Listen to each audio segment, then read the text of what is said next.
آسمان بی ماه بود آن شب، بغض باران در گلویش بود. ناودان با خویش نجوا داشت، کوچه گرم از گفتگویش بود. باد در شهر دویی میریخت بوی شبهای بیابان را. تک چراغی خال میکوبید گونه خیس خیابان را. من تهی بودم، تهی از خویش. من پر از اندوه او بودم، با خیال دور و نزدیکش همچنان در گفتگو بودم. دیدم از حسرت فرو لغزید اشک بر سیمای غمناکش. روزهای رفته را دیدم در فضای چشم نمناکش.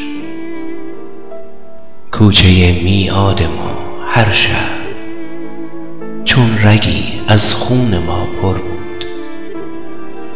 خنده ها طعمی گوارا داشت، بوسه ها گرم و نفس بر بود.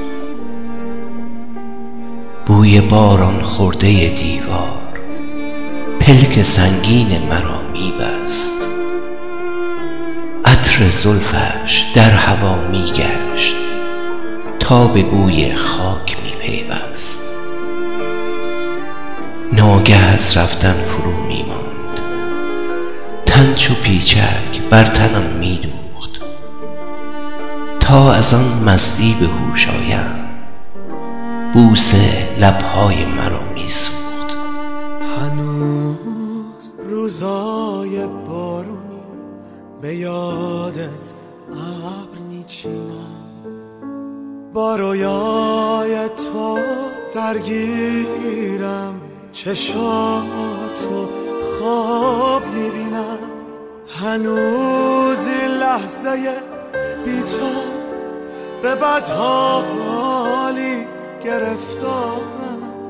نمیبینی که از عکست چشامو بر نمیدارم. نمیفهمم چرا از من داری رویاتو میدزدی تو قاب عکستم، حتی ازم چشماتو میدزدی. تو از من دوری اما من دوچار عطر دستاتم. محاله خیس بارون شم که زیر چتر دستاتم. راستی ای مونس دیری، یاد از آن شبها که میدانی کوچه های پیچ پیچ شهر، روزهای سرد بارانی، روزهای سرد بارانی. یه چیزایی تو دنیا هست که اسمش رسم تقدیره. کسی که دوستش داری همیشه بیخبر میره. آسمان امشب ندارد ما، بغض باران در گلوی اوست.